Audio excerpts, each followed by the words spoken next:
I am your host,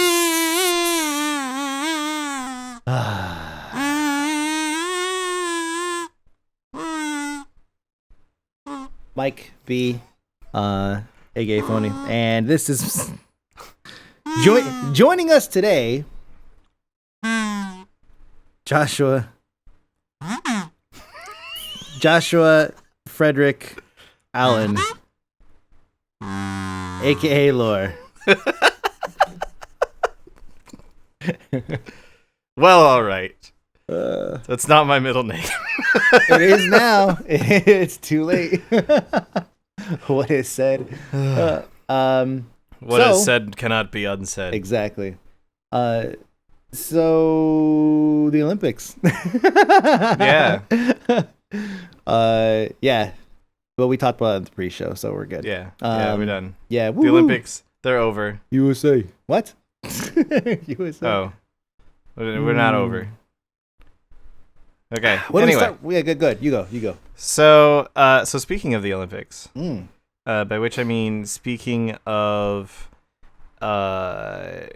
something with lots of rules regarding promotions, by which I mean speaking of how you're actually not really supposed to say Olympics, but we're allowed to because we're doing so under the pretenses of journalism. But if you were to create an ad that was like, hey, help celebrate the Olympics at Dairy Queen, that would not work. Dairy Queen would get in trouble. This episode of Don't Get Your Hopes Up brought to you by the Olympics. The Olympics.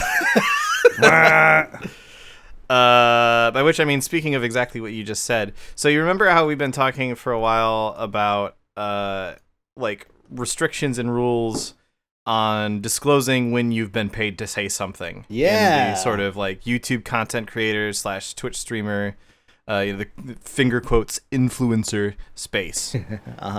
So that's a discussion that's going on for a while, and a really big thing that I'm actually surprised it hasn't been talked about that much happened very recently, in which the FTC essentially came out and said, so the FTC had a settlement with Warner Brothers, and that was kind of the catalyst of all these recent discussions. Is the FTC went, hey, Warner Brothers, you're paying people to say nice things about your shit.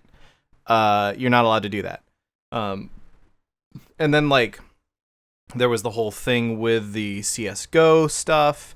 But this whole like the FTC has kind of been the catalyst that really pushed people a lot in this direction. Yeah. And they basically came out and said that the US government is planning a very serious sort of like crackdown on paid posts, even like social media posts, basically anything. If you are compensated for saying something about a product, they want to crack down on making sure that you're being extremely explicit when you're telling people that you were paid for this. Yeah. And what's really interesting, I'm reading this off of Engadget right now.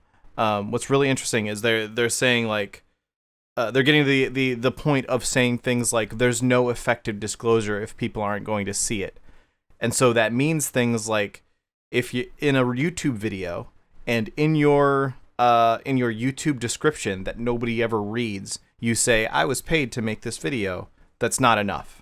Like they're saying that they will literally want you to have in your YouTube video, probably right at the front, because if it's after the promotion, then a lot of people will stop watching before the end of the video. So it'll probably be right at the front. They want you to just straight up say, like, hey, everybody, I was paid to say this. And then you move on with whatever it was you were going to talk about. And obviously it won't be quite so, like, direct like that. You'll be like, this is a sponsor, or this video was sponsored by whatever it is. This video was sponsored by Dairy Queen. But that's a big deal. Like the fact that they're talking about effective disclosure and not just, oh, did you disclose this somewhere? Oh, it's visible somewhere that people could go find. Well, that's fine. No, they're talking about you have to make it absolutely painfully obvious to people that you were paid for this. And I'm kind of curious what, assuming that all of this actually goes through, what that's going to do to YouTube and to streams and so on. So I think that so for them to actually dictate where you put it in your video, I think is a little a little heavy-handed because look at political ads. They'll basically come on and be like, crooked Hillary, something, blah, da, da, da, da, da, da, for like 30 seconds or a minute, and then at the end of it, it'll say, this advertisement brought to you by the Trump campaign, blah, blah, blah, right? And they'll just rattle off very quickly at the end. That's true. That's true. So if I don't think that they're going to even try to enforce any kind of direct placement, as long as I guess maybe it's in the video. Because you're right, like, putting it in the front would be like really, really weird. But that's why you see a lot of these, the way they do it on like television is they separate it by, you have the guy that comes on initially, say, this episode brought to you by someone, and then it'll go on with the episode, right? Or go on with whatever it is that they're talking about. The problem is when you look at like Instagram and Snapchat, which is really where this is happening a lot. If you follow any number of people on Instagram or on Snapchat, you've probably heard of tummy tea. It's like acta whatever. But basically, you see when the ad buys go out, because suddenly everybody in your feed is all of a sudden using this tummy tea, right? And so, and then like they never disclose it. They'll just say, "Oh yeah, so this is I took some of this stuff I love this stuff at tummy tea," or whatever the hell the name of the company is. And so it's happening all the time. It's rampant. There's never any real disclosure that this is a paid advertisement or anything like that. But at the same time, Instagram and Snapchat don't really allow for that. They don't really make room for it. When you only have 16 seconds or 10 seconds to record a message, depending on what platform you're using, if you occupy the first 12 seconds with the disclaimer part saying, "Hey guys, so this message is brought to you by Tummy Tea, blah, blah, blah, da, da, da." So click, and then it's done. Yeah, exactly. Like it's going to make it very awkward. But the platforms basically need to be able to support it because they're already supporting advertising, essentially. Yeah, how does that happen? Because obviously YouTube can support, you can put it in your description, but the description is so hidden, nobody ever looks at that. Yep. So it needs to be supported in a way that is then obvious to the end user. Because they're even saying that a hashtag, a lot of people will tweet "Man, I really love this thing," hashtag ad. Mm-hmm. And they just put hashtag ad on there because then it's okay, now I'm disclosing that this is an ad. Yep. But FTC is even saying that isn't enough. You need to include in your tweet some sort of measure that says I was paid for this. And because people there's been numerous studies that show that people just straight up ignore hashtags unless it's most of the post. People will just, they don't even see the hashtag. Especially when it's just two letters like hashtag ad. So I should be clear, I don't think that what the FTC wants out of this is what the FTC is going to get. Right. I don't think that they're going to get you have to use 50% of your 140 characters to say that you were paid to say this thing. I don't think that's going to happen. Mm-hmm. But yeah, maybe it's something that they need to be working with, or they will end up working with Twitter directly to say, if you have some option you can enable somewhere that then when you go to tweet things, you can say this is a paid tweet, because Twitter doesn't want to have to go through, and it's a platform that's having enough trouble as it is. They don't want to have to go through and find everybody with enough followers to be valuable to people. A lot of times people aren't even verified, but they have 10,000 followers, so a company will be yeah, we'll send them some stuff, and then they can tweet a picture of it, and then they've reached 10,000 people with this picture of them wearing this awesome new thing.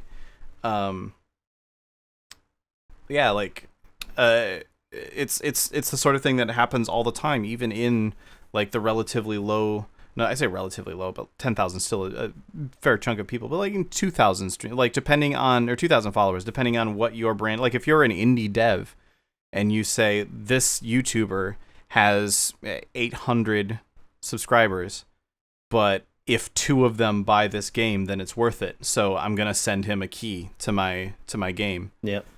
Like that.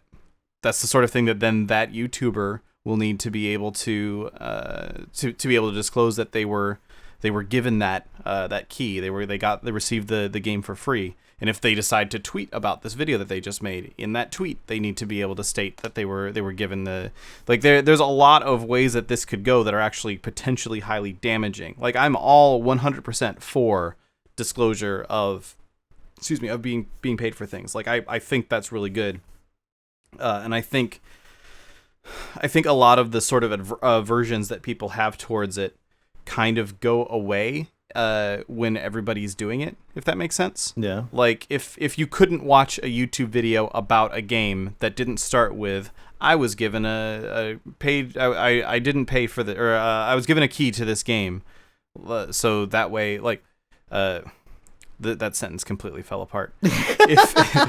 If every, like, Indie for Breakfast or other such sort of show had that disclosure on the front of it, because a lot of those are, I don't know specifically about your case, but I know a lot of shows that are like that.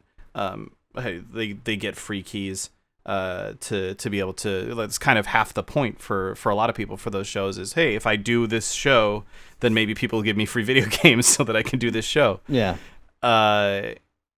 And I think if that was just common practice for people to disclose stuff, it would be less of an issue. But there's so many YouTubers and streamers and so on out there right now who are trying to play the angle of, bruh, I'm a free radical. I say what I think. I'll never be paid for anything. And they're just accepting money like crazy. And they've made themselves valuable to companies because people trust their opinions. And so then people want to buy a trusted opinion, which means that people probably shouldn't be trusting their opinions at that point. But yeah, it's I honestly, if the FTC gets what they want, which, like I said, I don't think they will, this could really be very, very damaging to just the general way that we see things. So there's really only a couple of options here. And none of them really work out. Like none of them. And I'm not gonna pretend like I know every possible outlet here, but just off the top of my head, like, so the platform's supporting it.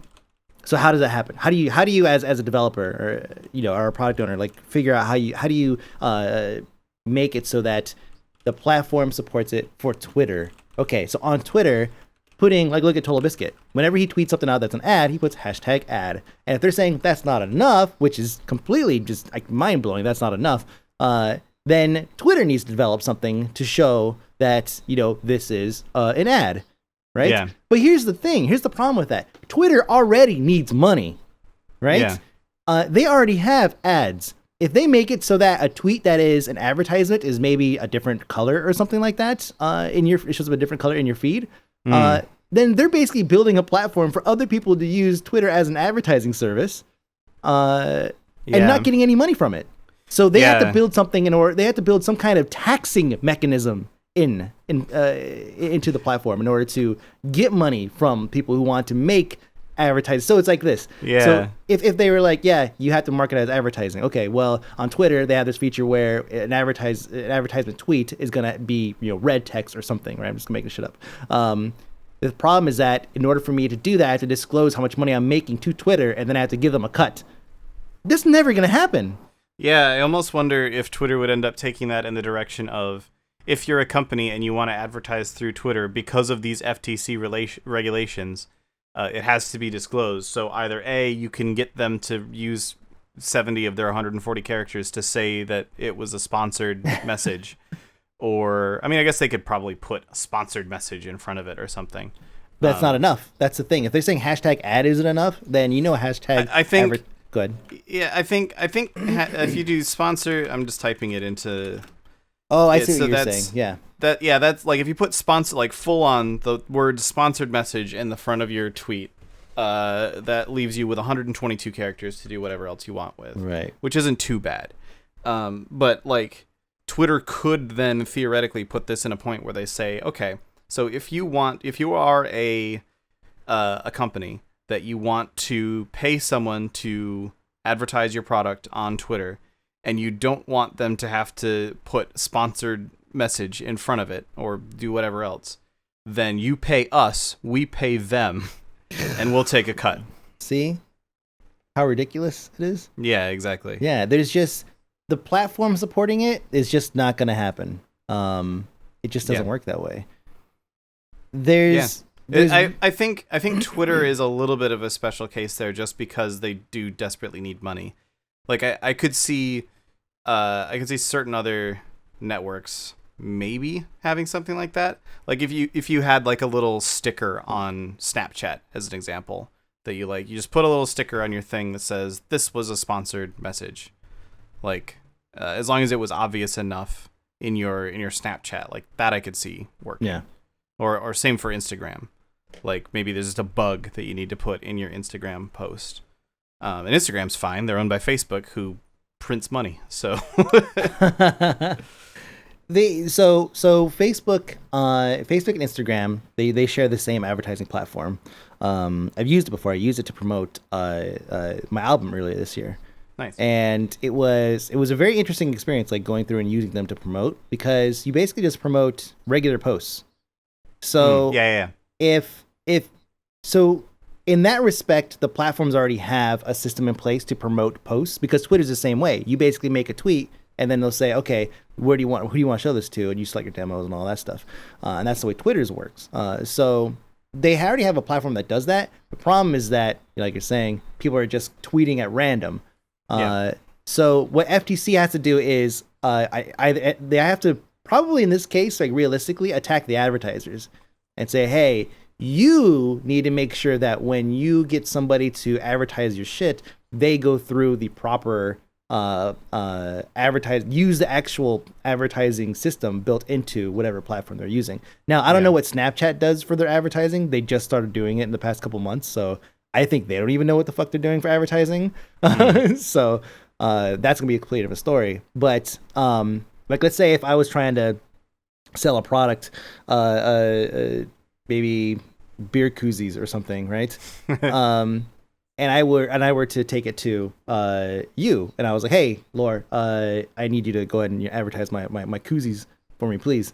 I would have to say, hey, but you can't just tweet it out regularly. That would, like, normally that wouldn't count.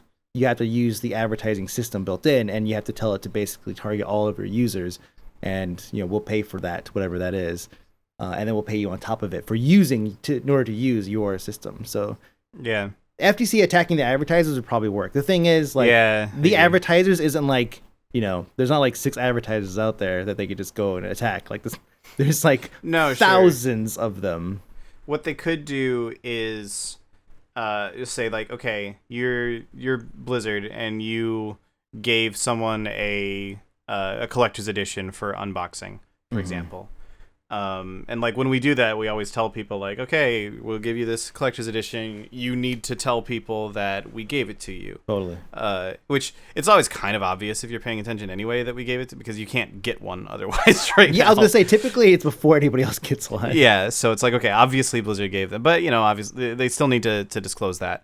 And so we'll do that. What someplace like Twitter could then say is, okay, in order to comply with FTC regulations, if you give someone a thing like this and then they tweet about it, you need to work out with them, like, when they're going to tweet about it, what they're going to tweet ahead of time, which is that's actually not that bad.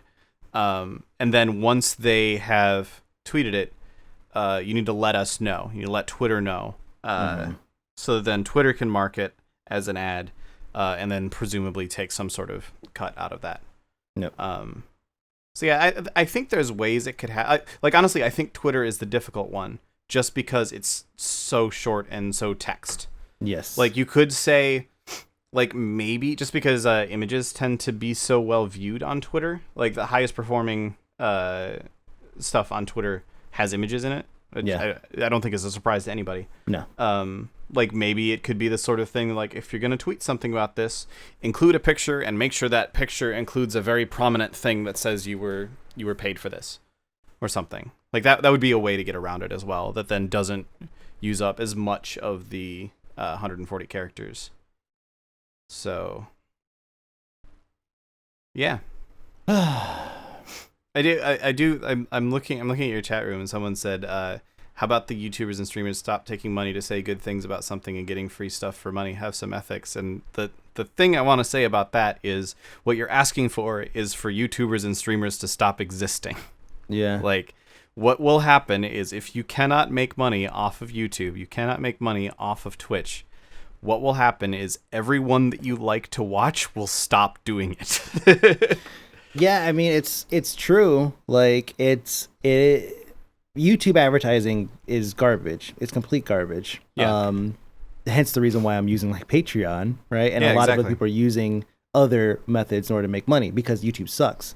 Even what's funny is even YouTube has implemented their own crowdfunding system and their own, along with their own like tipping and subscription service. And it's ridiculous. There are some channels out there. I found a channel that I could have subscribed to. It was for camera related stuff. It was like 87 cents a month or something like that. It was some ungodly small amount. But it was still, I couldn't view anything on the channel unless I subscribed to that person's channel. So that they have all these things in place because they recognize that just their advertisements alone is not really enough to help support people. They want more people, they want more diverse amounts of people making videos. It's great that we have, especially in the games industry, we have Total Biscuits and we have the Jimquisition and we have these really big names in these groups. But we also want to be able to have a more diverse collection of them, because what happens if, Total Biscuit falls off and Jimquisition takes off and goes somewhere else? It's like, well, then that's like two big money makers in this, just in this bubble, that are basically gone. So they need to find a way to support everything. So to answer the question of, why can't they just stop being greedy? It's like, well, because we don't have because YouTube hasn't given us an option to make money otherwise. Now, I don't have any videos like off the top of my head I could think of, not since working with Zam, that was getting paid for, right? Like recently, because obviously Zam was paying for the BFF reports. That's a different story.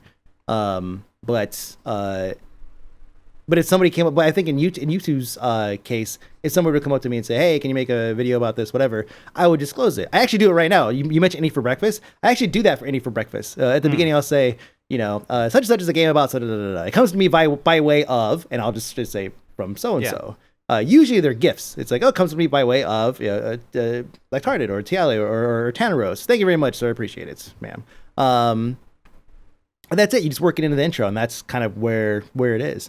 So YouTube, I think, is handled. I think the primary focus needs to shift elsewhere. So, and that's kind of the focus of this. Like, this is not YouTube's problem. YouTube, we can disclose it. That's easy. We have lots of time to do it. We have 10 minutes that, recommended, according to YouTube Red, to fill. So we, in there somewhere, we could probably squeeze in a 30-second disclaimer.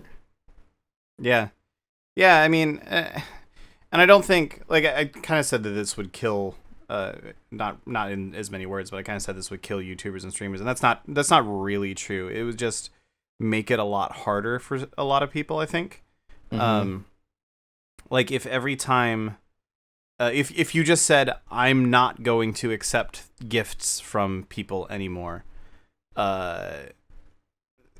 you miss out on a lot of opportunities. And when you're trying to when you're trying to become a popular YouTuber or a popular streamer, opportunities, you need as many of those as you can get, because it's kind of I'm going to summarize very, very briefly. There's a lot more that goes into becoming a popular YouTuber or streamer than just this, but a huge part of it is getting as many opportunities to break out as possible so that eventually one of them works is kind of a big deal for it. Like, you keep going after it, and you keep going after it, and you keep at it in the hopes that eventually something will happen that sort of, like, either you just slowly build over several years, and then eventually you start a sort of exponential growth platform or growth path out of that, or something cool happens where maybe you just happen to be playing the right game at the right time, and a whole bunch of people came into your channel, and you got a whole bunch of momentum off of that. Or maybe you put out a video or something crazy happened that went viral on YouTube, and now a whole bunch of people are watching you.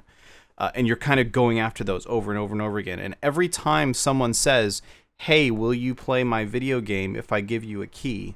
That's another potential opportunity when that video game turns out to be the next amazing thing that no one's heard of yet. Yeah. So, like, if you were the first person to put out... Overwatch is a bad example. I'm trying to think of a better... Like, the fuck was that indie game that everybody was playing? Like Minecraft? Well, I mean, okay, so Minecraft is a good example. It wasn't what I was thinking of, but Minecraft is a good example. If you were the first person that really started making Minecraft videos, I don't know who that would be at this. If you're one of the first 50 people that really started making Minecraft videos, you're probably doing pretty well right now. Yeah. But you needed to kind of get in early with that. Because right now, if you decide, hey, I'm going to go into Minecraft videos because so many popular YouTubers make Minecraft videos, well, guess what?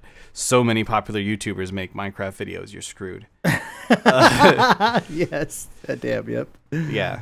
It's a saturated market. And so kind of getting in on the ground floor is a big deal for that. So yeah, I don't know. I think there's a lot of potential shifts that could happen as a result of this these potential policies from the FTC. But again, like I said before, I don't think that what the FTC wants is actually what's going to happen. So, yeah. Yep. We'll see. We'll see. Yeah. So, speaking of things that we'll see.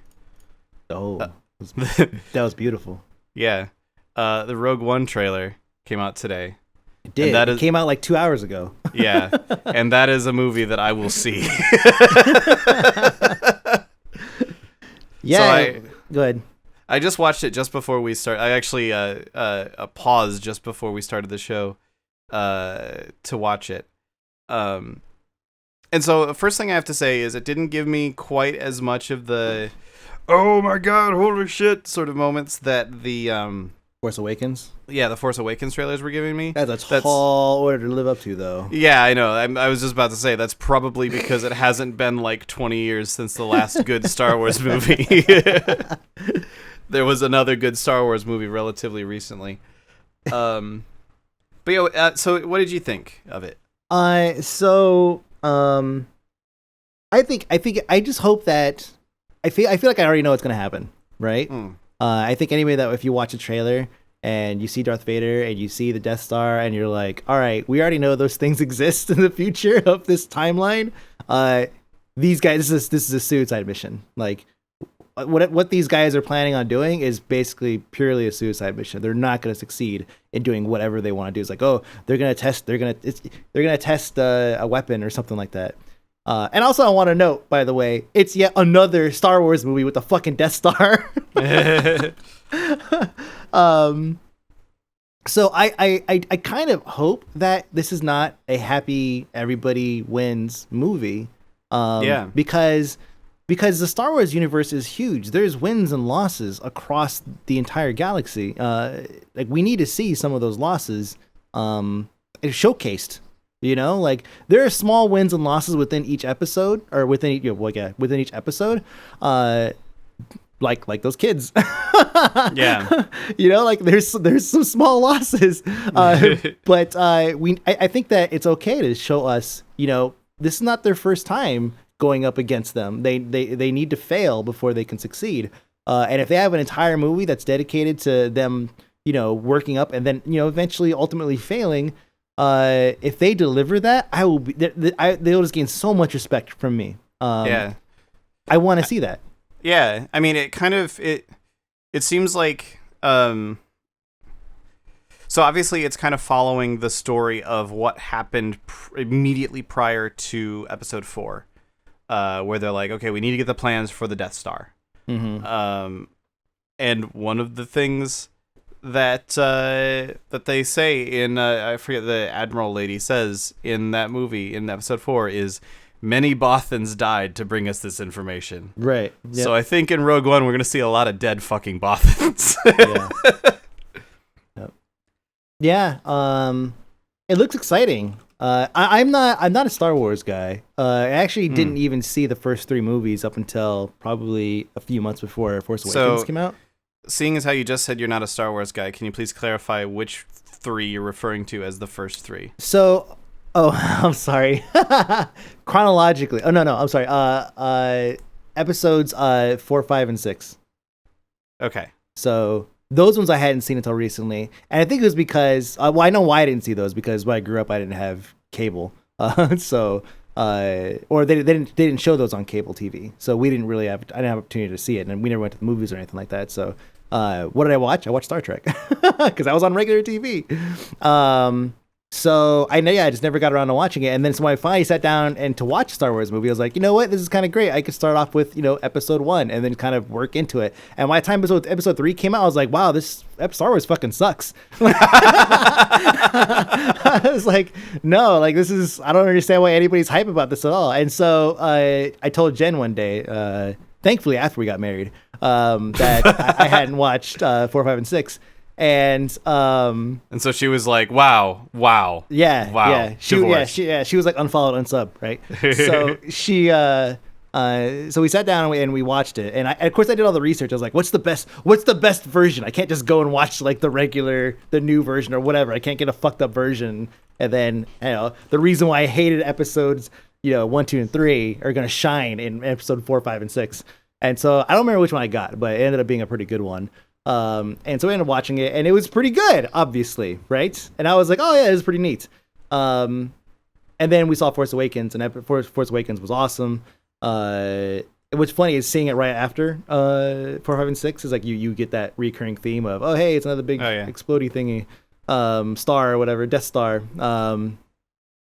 So that's why it's like now looking at Rogue One, it's like, okay, we had a lot of wins and losses across the past 7 movies.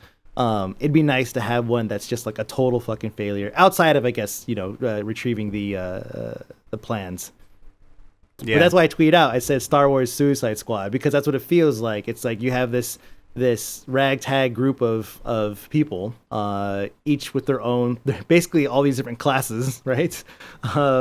And they're all going to go and do whatever it is that they're assigned to do. So yeah, we'll see. It looks exciting. Yeah, definitely. By the way, just to clarify, I was incorrect about the Bothans. That was the second Death Star. I knew, like, in my head I was picturing that scene. I was like, this scene doesn't seem right for me, but okay. That was the second Death Star. The Bothans were totally fine. See, you're mixing up your Death Stars already. Yeah. Yeah, well, and that I'm actually totally on board with the idea of we need to have a little bit different of a Star Wars movie. Like, so I think that's the direction they're going with it, because it says Rogue One, a Star Wars story, is sort of like the full title for it, not Star Wars Rogue One, right? Yeah. So I kind of think that what they're doing with it, they're saying, okay, there's a lot of shit that happens in this universe. It's not all Luke Skywalker and various other Skywalkers and yeah, potential Skywalkers and potential Skywalkers and and Han Solo dies. Speaking of spoilers, but yeah, I'm pretty excited for that. And I had completely not, like, I don't know how, probably just because I've been so fucking busy lately. And by lately I mean for the past like 6 months. Stupid expansion. Yeah, seriously. I just completely missed that it comes out like this year. Like, I don't know how I missed that, but I'm pretty excited because I get more Star Wars.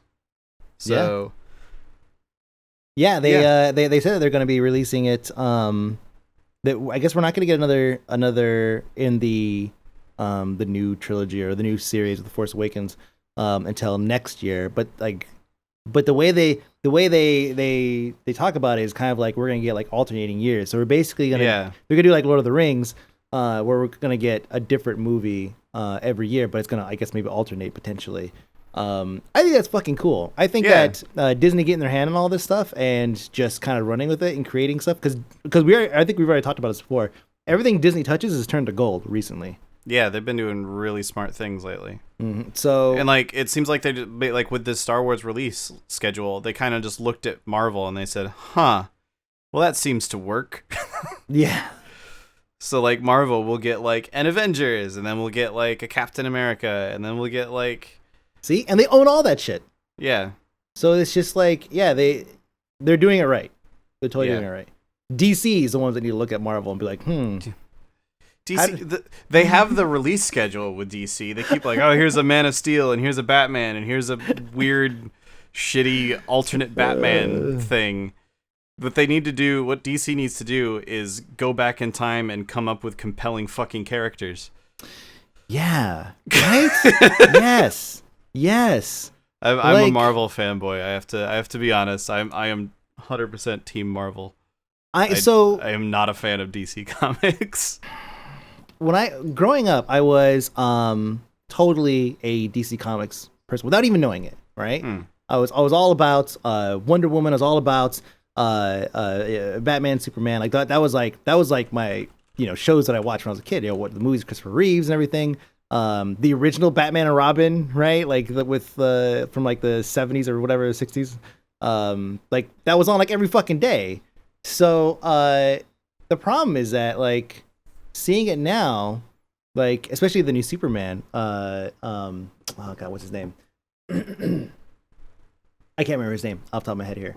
The guy that played Superman? Huh? The guy that played Superman? Yeah. Yeah, I can't think of his name either. So Henry Cavill. So Henry Cavill is a really, really charming and funny guy. Yeah. Right? Like if you've seen what was the other movie he was in, like the man from whatever or whatever The Man from U.N.C.L.E. Yeah, the Man from U.N.C.L.E. If you see the Man from U.N.C.L.E., like he's fucking great. Like that's who I wanted Christopher Reeves, or sorry, Superman to be. Yeah, that's who I wanted Clark Kent to be, was to have that charm. And Christopher Reeves had that kind of nerdy charm to him. He had personality. You cared about who he was outside of the suit, and somehow in the new movies, you don't really give a shit about the superhero outside of the suit. So it's just a suit. And it's just, so it's Superman. Cool. And you don't give a shit about Clark Kent. And that's in the 80s Superman series, or late 70s, early 80s, you cared about both sides of the coin. Yeah, exactly. Like it was like what made Superman, in the times when Superman has been an interesting character, what makes him interesting is not that he can shoot laser beams out of his eyes. Like, who gives a shit? Like, it's not that he can't be killed unless you have this one weird glowing rock from his home planet, which apparently he's allergic to everything from his home planet for some fucking reason. Like, that's not what's... Oh, Lex Luthor pulled out some fucking kryptonite again. Oh, man, that's crazy. Didn't expect that to happen. No, that's the most predictable fucking Deus Ex Machina plot device ever. No, what made all that interesting was him trying to fit in with regular people. Yes. Like, here's this guy who is literally all powerful. Like, he is a god, essentially. And here he's just trying to work a normal job, and he's trying to get with this human chick. And like that's the interesting thing, is how if you are this all powerful infinite character, how do you then integrate yourself into normal life? That's what's interesting, not the stupid. Oh, look, it's Superman. Oh, he can fly. Oh man, that's crazy. It's Superman 2 when he gets in that bar fight. I think he like just lost his powers or something like that. Yeah. He gets in that bar fight and he's really humanized during that. Yeah, and he's like, that's one of the only things I can really like that stuck with me so much. That scene in that movie, he's like, I never realized that there was real blood in me, or something like that. And you just get he's like that laughing. sense He's of like looking it out. He's like laughing. He's like, blood. Wow. Yeah, exactly. And you just get that sense of, holy shit, this is how different this guy is. That's actually interesting. I feel like Zack Snyder, I think, did all the movies recently, didn't he? Yeah. Well, I'll blame him for all of them, but I feel like they definitely wasted Henry Cavill's potential as a Superman. Like completely threw down the drain. Like, there's no way we're gonna get another Superman movie with him in it.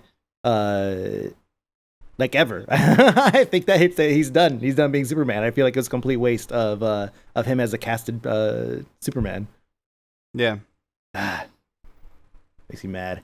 So yeah. Anyways, point is, I grew up as a DC kid and didn't even know it because I never read comic books. I only watched TV shows and movies. So it was Wonder Woman. It was Batman. It was Superman.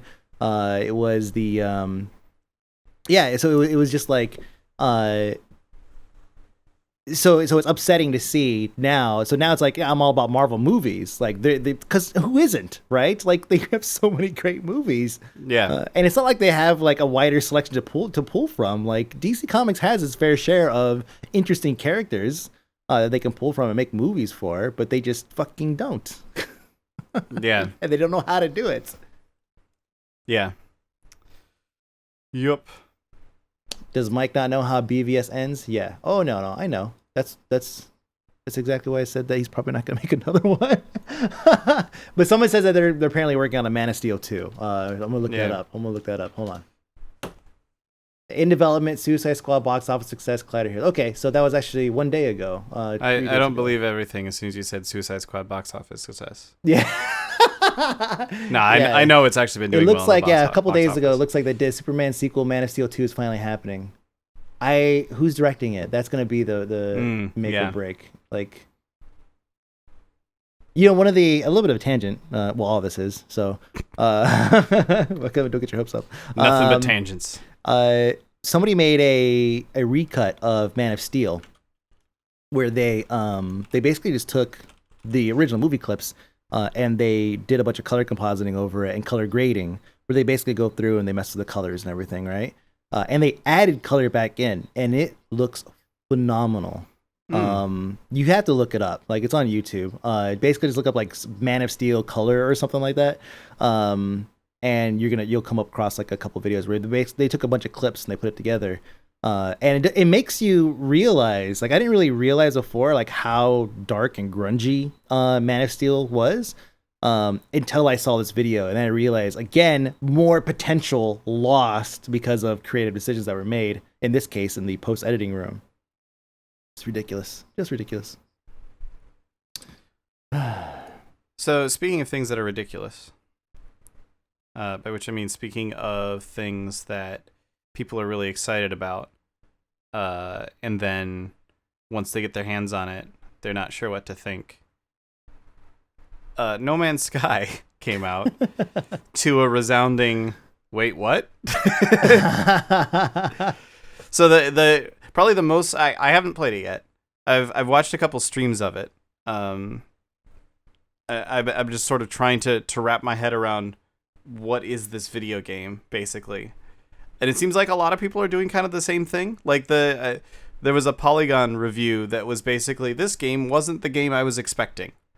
And that seems to kind of be the recurring theme among people that are playing No Man's Sky right now.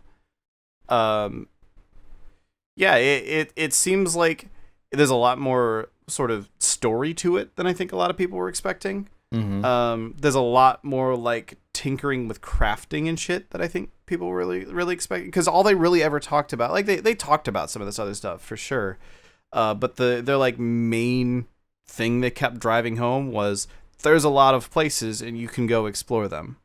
And that was kind of was a big thing. That was what they kept sort of beating into everybody's head, is like, this is an exploration game. And then like you'd see them land, like every time they showed off the game, it was like, we're going to land now and we're going to look around and look at all this cool stuff that's on this planet. And all of this stuff has just been generated just for you on this planet. Because of maths. Because of math, yeah. And then they'd get back in their ship and fly off. And you're like, okay, so I guess this is a game about exploring planets. That's kind of cool. Like you go around and you catalog planets and you can name shit. And that's kind of neat. And, oh, you mean other people can then see my shit that I named. That's kind of cool too. And then they started saying stuff that just based on what they'd been saying already was super confusing. Like stop thinking of this as a multiplayer game. It's like, but this entire time, what you've been talking about is how when you name a thing, other people will see it. Like that's all you've been talking about this whole time. Like it's almost like they didn't really know the game that they had. Yeah. And so now, like, initially I was like, probably not gonna play this.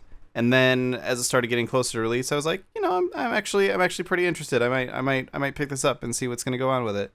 And like Shizzle being super excited about it, and I know that like Shizzle's taste in games tends to like games that he likes. I tend to also like. Sure. So I was like, okay, yeah, cool. I'll take a look at it and I'll see what's going on. And then like it launched, and everybody immediately had that reaction of, "What is this game? This is different. I wasn't expecting this." And I went, "Oh, so maybe I won't pick this up." And now like it's coming out on PC tomorrow, I think. Tomorrow, yep. Yeah. So now I'm like, maybe I'll poke at it, because apparently it's not the game that I thought it was going to be. So that that it doesn't do well at what I thought it was going to be isn't necessarily a bad thing, because maybe it does well at something else, which is what it actually is. Right. If that makes any sense. That was hard to follow, but I think I got it. I was trying to think of how the fuck do I phrase this in a way that makes sense. Yeah.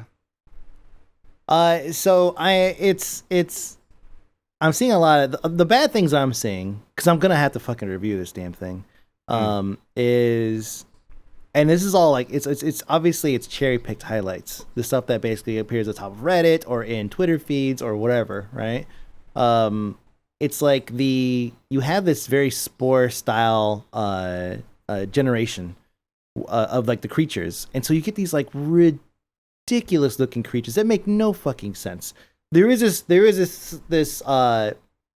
this creature. It was basically like a fucking T-Rex with tiny ass little wings that was like flying around very slowly, and I was like, that makes no sense. It's like, now granted, I don't know what the gravity was on the planets. I don't know what other options are there to maybe facilitate a giant T-Rex with tiny little wings flying around, but we'll see.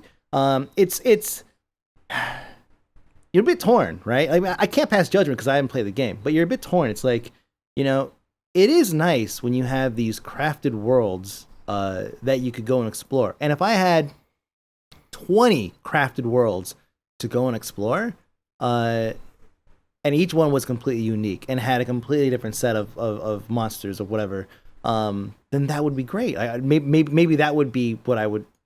Maybe that would be fulfilling enough, because now I'm not going to land on a planet and have some shitty looking Spore reject monster flying around. But because they talk about this whole maths thing, oh yeah, because of math this is gonna happen, whatever. It's like, okay, so there's no rules, so now it's like there is no love put into anything. It's just maths. Oh, I got this crazy planet, man. Some developer, no, he didn't. Math. Yeah, it's just math. Yeah, it's like there's some soul there. Like when you go to a planet, think of like Mass Effect or SWTOR, right? You go to a planet and everything's carefully crafted, and you have these areas to explore. And that makes you feel like, and Mass Effect might be kind of a bad example, but I think you kind of get the gist. Yeah. Like you have these carefully crafted areas, and you go and you explore them. But because everything's going the procedural generation route, it's like, well, now you take all the love and all of the soul out of some of these things, which works for like procedurally generated dungeon crawlers, right? It works in on those games, but this is like something that I'm supposed to feel immersed in. So that's what I'm worried about with the release coming tomorrow morning, actually, in like 12 hours. Yeah, like for me. So what interested me about it originally is like I actually just like exploring in things. Like whenever I play I'm shit at playing Minecraft. What I will do is I'll just wander around and look at places and go, oh, that's kind of a cool looking place. And like I spend the entire time that I play Minecraft looking for where I want to build my base. Mm-hmm. And then I never actually build it because I just wander, and then eventually I get bored and I stop playing Minecraft. So like I'm totally on board with the, like, if the procedurally generated stuff can actually be cool, like there's ways that can work out. But the big thing for me is I want to be able to show people. Like I when I'm exploring something, I want to be able to go to that spot and find something cool, and then go back to my friends and be like, guys, I found this really cool spot. Come check it out. Mm-hmm. And I bring it over, and like we can all be like, whoa, yeah, you did find this cool place. And that's sort of my win condition, is finding places that other people also think are cool, if that makes sense. Yeah, that makes total sense. Yeah, like having that sort of sense of this is like that shared experience, that shared exploration for me is really important. So then when I found out that you cannot under any circumstances ever find another player in No Man's Sky, which I'm pretty sure they'd actually said at one point that you could, like, you just wouldn't. Oh man, he said so many times. Somebody put together a compilation of how many times he talked about you could see other players. He on the fucking Colbert show. He said, Colbert was like, "Oh, can you see yourself?" He goes, "No, you can't see yourself." He goes, "Well, what if I see another player? Like, will they be able to see you?" He's like, "Yeah, they'll be able to see you, whatever." And I was like, "Wow, man! Like this guy, he clearly thought he had something at the time." Yeah. Because I'm not gonna say he lied, right? But No, he clearly sure. thought he had something at the time, and then it just fell through, and it just didn't happen. Yeah. And I think that's pretty apparent when you get in the game and pause it that it's not a shared environment. Yeah. Yeah, and like that's kind of yeah, exactly. That's kind of the thing that made me initially go, "Oh, wait, actually maybe I'm completely disinterested in this game now." Because that's just like single player exploration isn't really that cool to me. Like I would pay $20 for a game that's like, "Hey, come look at these cool environments, and they're going to be randomly generated, and your world would be different from everyone else's." And I would be interested in that, like at that price point, that sort of angle of this is your own little world that you can just go and hide out in, and it's your place. Like maybe, but like it's been pitched so much as like go from place to place to place to place to place. Like you don't sit on one. Like the goal is not to find, at least from what I've seen, the goal is not to find the planet that you think is really cool that no one else has ever been to and name it and make it your planet and then stay there and set up your base or whatever on that planet. It's this sort of like, no, you keep exploring. Once you've gotten to a place and cataloged everything, you leave. Yeah. And you go, so like once you've found everything there is to find on a planet, which you can do in a relatively small amount of time. I say relatively small considering that they're fucking planets. Like once you've found everything there is to see on Earth, you then, which takes 4 hours, you then move on to another planet and you never go back there again. And to me, like exploration that you never go back to is not interesting. Like, oh, check out this new set of procedurally generated stuff. Is not cool. Yeah. Like, oh, I don't mind when everything is procedurally generated if once I find the like stars align sort of spot where it's like, okay, everything is procedurally generated, but here it was procedurally generated into something really cool. I want to stay here because this is cool. I've found my spot. I want to do something here. That doesn't seem to be the point of No Man's Sky at all. The point seems to be, hey, check out this new place. Go on, check out this new place. Now that I've ransacked this place with resources, I'm gonna go ahead and move on to the next joint. Yeah. Yeah. I mean, here's the thing. I'm gonna play it this weekend. I'm actually gonna stream it tomorrow night, and so I'm curious now. Like my opinion of it now is kind of like cautiously pessimistic, I guess. Like I mean, I can't even say cautiously optimistic because I hope it'll be good, but I don't expect it to be good. I expect it to basically be, you know, hey, here's and yeah, there's a case of the two guys that met up at the same planet, and they're the exact same spot, and they had they couldn't see each other. But the other thing I noticed is that in those two screenshots that they shared was like the color gradient was completely different. And so I feel like, okay, is that like part of the RNG? Like when you go to a planet, does it just like mask the sky for you the user with like a color palette? WoW does this, but WoW does this really well. And I know this because I had a tool that allowed me to mod that stuff for Machinima. So I was able to change all the colors and all that stuff. And so it was crazy how much you could change an environment just simply by, you know, the colors in the environment. But an Instagram style filter is completely different. And that's kind of what I'm expecting to see. But I could be wrong. Next week I could, you know, we could come on the show and I'll be like, hey, I was wrong. But I don't know, man. Yeah. I'm not expecting it to be wowed by it. I'm scared. Yeah, like that's kind of what I was saying earlier. Is the game is clearly like, if you look at it from the perspective of what I expected the game to be, the game fails to be that game. Mm-hmm. But it doesn't sound like that's what the game was trying to be in the first place. So maybe what it was actually trying to be is pretty fun. I don't know. All I know is that it's not what I expected it to be, and that means if I want what if I'm just after what that expectation was, then I'm going to be disappointed with it. Yeah. But who knows? Maybe what it actually is pretty fun. Like, obviously, Shizzle's been playing a whole bunch of it. So yeah, and I haven't talked to him about it to kind of get his view on it yet. I'm kind of scared because like, if he likes it, then great. But I want to go in kind of pure. Like, I respect his opinion on this shit. So if he's like, definitely. Hey, man, it's the greatest game ever, I might be like, well, hey, maybe it's all right. Suddenly my opinion is tainted, you know? Yeah, exactly. But one thing we can agree on, though, and I don't know if you've heard it yet, but the soundtrack is phenomenal. It is crazy good. I haven't heard it, but I have heard that it is good. Yeah. So it's made by 65 Days of Static, and it's they basically do a lot of like kind of electronic bass, like post rock, symphonic. Like it's basically their shit. They make epic music, right? Nice. A lot of the music is like it's fucking epic music, and they make rock and all that. But man, the soundtrack they put together for No Man's Sky is really, really, really fucking good. I've already like burned it into the ground in terms of like I've listened to it like 1,000 times. I was doing a photo shoot today, and the model couldn't decide what she wanted to listen to. And usually I'm like, hey, like what are you listening to right now? Like I'll put that on that way I don't want to play like some random shit you don't care about. And she couldn't make up her mind, and I was almost gonna fucking put on the No Man's Sky soundtrack. Like I was that close to putting it on. But it's. And then at the last second, she was like, "Actually, I've been listening to a whole lot of Nickelback lately." Oh no! But that did happen once. No, that actually did happen once. I was doing a shoot. If you know where my portfolio is, it was Sabrina Marie. I was doing a shoot with her, and I was like, "Yeah, you want to listen to music?" And she said she wanted to listen to Nickelback.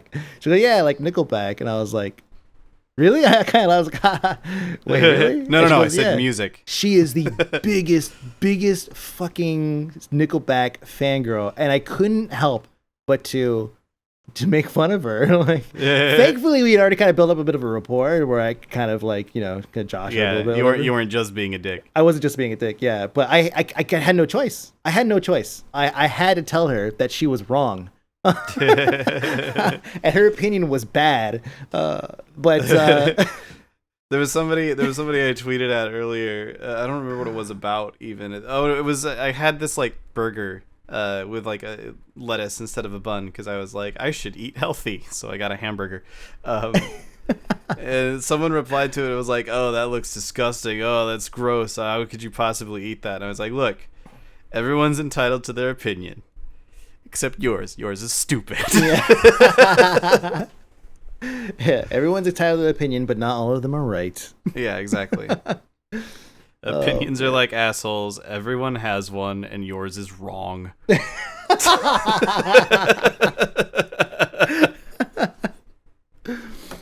Oh, man. How do we get on this tangent? Oh, yeah, the soundtrack. It's good. Go listen to it. It's available on Spotify. Done. No Man's Sky, 65 Days of Static. Super fucking good. Cool. Best thing to come out of No Man's Sky so far outside of the flying T-Rex arm, sassy T-Rex that came out of that. Nice. All right. So speaking of, okay, where do I go with this? Speaking of games that weren't what you expect, by which I mean speaking of games that came across as a pretty big surprise to people, I think. By which I mean speaking of Pokemon Go. By which I mean speaking of ways that people sort of cheat at Pokemon Go. That's about as far as I can get with this one, because I don't really know what this article is about that you dropped in here. What the fuck is going on with Pokevision? Oh, okay. So Pokevision is it's funny. Like I'm a little hesitant about talking about it because the guy who made it, I know him. I hired him actually at Zam. Okay. And I could say that I don't have a lot of nice things to say about him. Oh, He's an okay okay. guy, but in general, it's like, um, but he's a great. I mean, he's an entrepreneur and he's really good. I had to respect that. Right. He launched Pokevision, and he got crazy stupid amounts of hits. And basically what it was is it was a tracker alternative. And it was well put together, and people were using it by the tens of millions. Um, and it was just there's massive success, and the reason why was because the in-game tracker was garbage after the first week, complete garbage. So so what ended up happening was Niantic was going on they're going on their whole rampage of shutting down a bunch of sites, like a ton of sites that were related to like tracking and doing all that stuff, which is like super shitty because obviously if they're getting a ton of hits, which he's talking about in the letter he pens to them, he says, hey, obviously people want to use this site because of the issues with the game. Why not just let them use the site because whatever, it's a service essentially.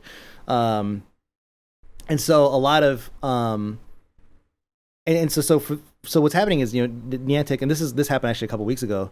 They shut down all these sites, and it's just shitty. It's just flat out shitty. It's like Blizzard telling Wowhead to shut down. It's exactly that. It is that is like a 1-to-1. That is exactly this. It's like Wowhead is there for a reason. It provides a service for people, and people use it clearly because they can't find that resource in the game itself, which you shouldn't expect to have all the things that Wowhead has inside of WoW. That would just be insane. But if Blizzard decided, hey, yeah, we want to shut that down because we don't think that players should use services like that to experience our game. That's shitty. And that is and that's basically what's happening here is like they're going through and they shut down a couple sites. There's actually another one that's up right now that's basically the exact same thing that allows you to track Pokemon. But yeah, that's why I put it in there because the last messaging that we got from them was, hey, so we're gonna respect their wishes and shut down, and then that was it. It was like silence. And I was like, all right, well that was kind of sudden. Like they definitely didn't shut it down because they weren't making money, or they didn't have potential to make money, I should say. Yeah. Because when you have 50 million people or whatever the number was that was hitting their site, that's money. That's eyes. Yeah, I think so. I think there's some. I slightly take issue with this is like shutting down Wowhead sort of thing, and the reason I say that is because I think there's shades here, right? Like there's. I'm trying to think of it. Okay, so here's an example. Using WoW as an example still. There's been lots of add-ons that are shut down over the years. Boss mods have stuck around.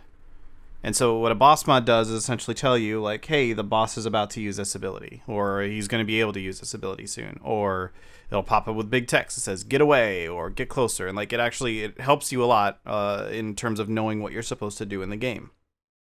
And Blizzard's been fine with that. Like, we don't have an issue with it. Maybe if we could go back in time and say never allow these to happen ever, I don't know, maybe, but I think where things have ended up is in a pretty good state overall. It's like you have a boss mod, and yeah, it kind of shouts at you a whole bunch, but you don't have to use one if you really don't want to. If you're just doing like LFR or something, you don't necessarily need it, and yada yada yada. But there are a bunch of add-ons that have been shut down in the past, and things like way back in Classic, like the original Decursive that was just make a macro and this will just cleanse people that need it automatically. Oh, right. Yeah. That got broken. When that AVRE add-on was floating around that used like the drawing on the screen, so it was like instead of saying get to the boss, it was like go right here. Or instead of saying get away from this ability, it said get away from this exact spot on your screen, like run from that. And that was something that Blizzard said, okay, yeah, this is taking it a step too far. And I think to some extent it needs to, like, we need to allow developers to say, no, this isn't how we want people to play our game. This isn't the game that we wanted to create. Because to an extent, developers need to be able to make the games that they want to make, right? Like if AVRE was just how encounters worked in WoW now, where it was literally just run to the spot that it points you to, Yeah. then we'd have a whole bunch of encounter designers who are like, how the fuck do I make interesting encounters now? I can't. What's going to happen is I'm going to make an encounter, and then this add-on will make it so that everybody just literally goes through the motions, and then it's going to be boring. And then they'll complain about it being boring. Yeah, exactly. So like there's certainly points. Now, I 100% agree that the Pokemon tracking in Pokemon Go is bullshit. Like they need to make that, they need to do something there. But it's clear to me at least that part of what Niantic wants to be how you play this game isn't, hey, there's a Snorlax right here. You looked up on this app or looked up on this this website. There's a Snorlax over here. Go to this Snorlax. Get a Snorlax. Congratulations, you now have a Snorlax. Like there's elements of exploration to it. Like you should feel like you kind of need to wander around a bit to find Pokemon. I think they need a lot more than what they currently have in terms of pointing you in the direction you should wander, but you shouldn't necessarily know exactly where something is. You should kind of be there needs to be a little bit of exploration to it. And there also kind of needs to be that element, that sort of impromptu social element, especially in more populated areas of, yo, there's a Pikachu around the corner. You should go get this Pikachu. Like when the first time like I wandered around with a group of people playing Pokemon Go, which actually thinking about it, is the only time I've wandered around with a group of people playing Pokemon Go. I haven't really played it much since then. We literally we were just walking along and we saw a whole bunch of other people looking at their phones and we're like, hey, we just caught a Pikachu back around the corner there. You should go check it out. And like that sort of experience is so like, it's so unique to Pokemon Go. That's not something that happens in any other game. And so I 100% support Niantic wanting to hang on to that as much as possible. If that group of people just looked up on their phones and said, oh, there's a Pikachu around the corner, and they just went around the corner and got the Pikachu, then I would never have felt it wouldn't have been relevant information for me to pass on. Like, I'm not going to tell them, hey, you should go get the Pikachu that you already know is there. Right? But I would, my counter to this would be, if people are looking for a specific type of rare Pokemon and they go to that place, then you have a congregation of people that are looking for that one thing. And so that still creates the same community. They're still discussing, they're still talking about Pokemon. They're still showing off the Pokedex, whatever they've collected.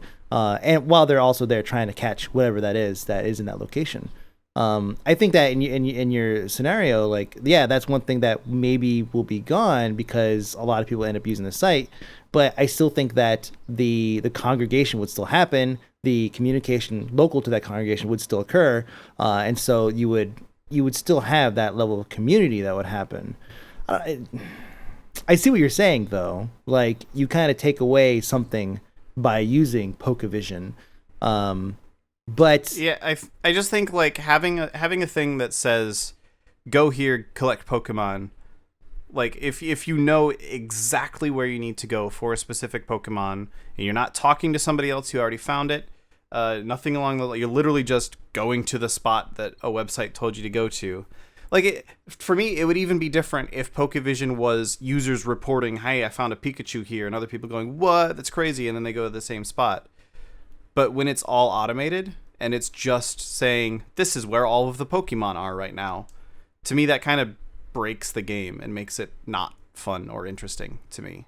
Like when I find a Pokemon, I want to feel like I fucking found it, you know? Like, yeah, I had can't to go looking. That. Yeah, I can't, because you have that element of luck. You know, like when you go somewhere new and you pull it out and you're like, oh hey, there's such in the area, I need to find it. But this now all goes back to the tracker, and this is something that Pokevision would need to solve if they wanted to keep the fundamental fun aspect of discovery. But I don't think they can. You know, like how could they possibly do that? Like the tracker basically it would be 100% arbitrary if they did. Mm-hmm. Yeah, totally. The tracker, and now actually the tracker now is seems like it's a step in the right direction where it'll tell you like if you're like the nearest Pokestop. But the problem is that also kind of shits on everybody that doesn't live near Pokestops. Yeah, like at all. And I think that's a issue that the game in general needs to figure out. Yeah. What happens when you live in nowhere, Arizona? Oh my God, it's so bad. It's so bad. It's like I just went up the hill I'm putting together a BFF report for this, right? I already have all the audio recorded. I just need to get more footage. And I went right up the hill, not too far from my house, and there was nothing, zero. Like there was plenty of houses, but there were no stops anywhere. And it's crazy. And this is just like 5 minutes outside of the Bay Area. Imagine if you lived anywhere outside of a major metropolis city, like the Bay Area or like LA or New York or any city period, rural Nebraska. Like you're never gonna. What's a Pokestop? Yeah, you're just never gonna see one. They need to work that out. You're right. Yeah. Pick intersections at random in rural areas and make those the Pokestops. Yeah, exactly. Yeah.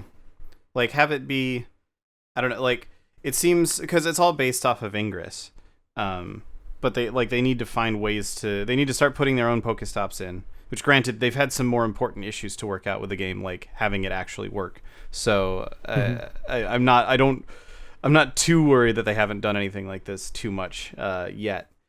But like it seems like it needs to be more based on overall population of people playing. Like if you are the one person who's playing this in, I don't know, fucking Salt Lake City or something, you're the only person playing Pokemon in that city.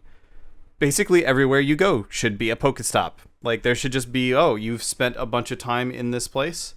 Well, now it's a Pokestop because this is where 100% of the population of this area that plays this game hangs out all the time. That's not a bad idea. Yeah. At all. Yeah. I like that.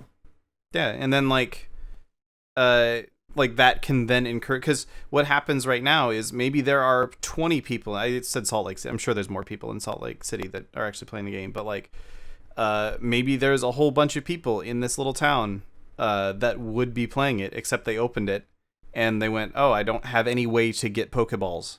I've run out of them, and I don't have any, like, I think the Pokestops my only choice is to buy them. Yeah, exactly. And like even if you're not running out of Pokeballs, like the Pokestops are such an important like social aspect of it. Like if there's 5 people in your town that play Pokemon Go, the game should be pointing you in ways to where those 5 people will meet each other and be able, and then what happens from there is once they've had that experience, they tell their friends about it and it grows from there. Like that's how this game grows, is through those moments of holy shit, this game is onto something. Like I've told this story before, but I was completely on the fence about the game until like my group of people that I went and hung out with 2 months ago now, we found a spot that had 3 overlapping Pokestops. We dropped lures on them, and then we were just catching Pokemon like crazy. I looked up like 20 minutes later, and there was 100 people like just hanging out. Probably not that many, like 50 people just hanging out, all playing Pokemon. And I was like, this is crazy. This is what is this game, and what is it doing to the world right now? Like sort of moment. Yeah. I take no issue with them wanting to shut down Pokevision, just because it does kind of break in my opinion at least, break the core concept of the game.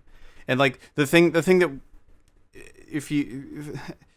as someone who's played WoW since original beta, and I've played other MMOs before then, and I've just watched MMO player behavior for such a long time. Anytime there is an easy way to get a leg up over other people in a multiplayer game, people will do that.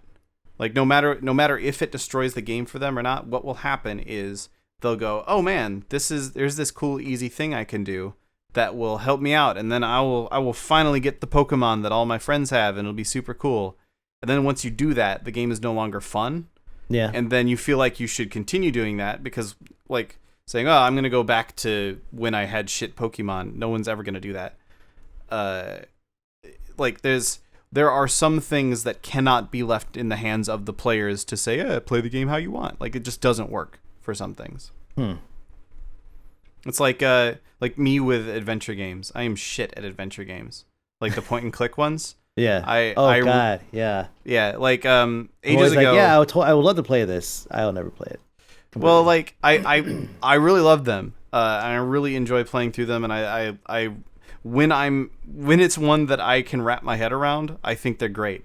The problem is I will eventually get stuck at a certain point, and I will bang my head against it for ages, and I will just resist. Like, I could look up a guide, but I'm not going to, because so many times in the past I've been like, I'm kind of stuck in this spot. I kind of want to, I'll just look up a guide for just this spot. So that way I can get past this spot, and then I'll be done.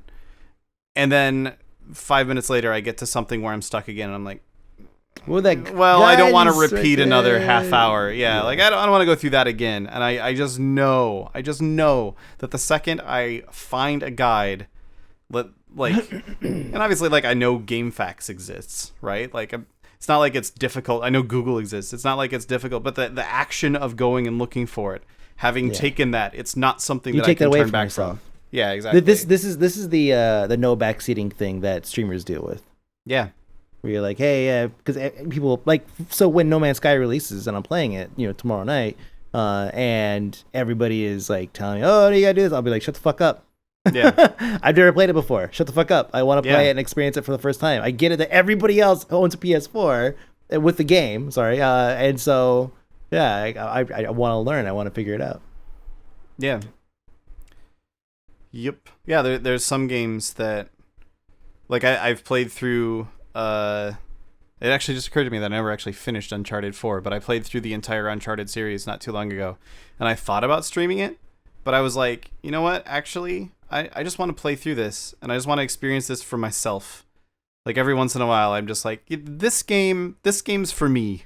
For me only. Yeah, because, like, I don't want to, because I knew, like, there was areas that I struggled, like, there was spots where I died like 50 times trying to get past, like, oh, these guys here are really, and I knew that if I was streaming it, someone in my chat room would be like, if you go around behind at this spot, or the answer to this puzzle is this thing, or, oh, you've been doing this wrong for a, like, someone was going to death. And as soon as you're in a game where there's puzzles like that, like, most of the time I'm able to, like, kind of ignore it, but if it's something that I know there's going to be situations where I'm going to be stuck on something for 10 minutes. Mm-hmm. Someone's going to say something in the chat room. And I was like, you know what? I'm just going to play this myself and leave it at that. When I stream stuff, I'll stream other things, sort of thing. Yeah. So, yeah. Well, I'm going to go AFK above a bunch of invasions for the night. Wow. Terrible. Why? Got to participate, man. It's the Legion, man. You gotta kill those guys. I am. I'm supervising.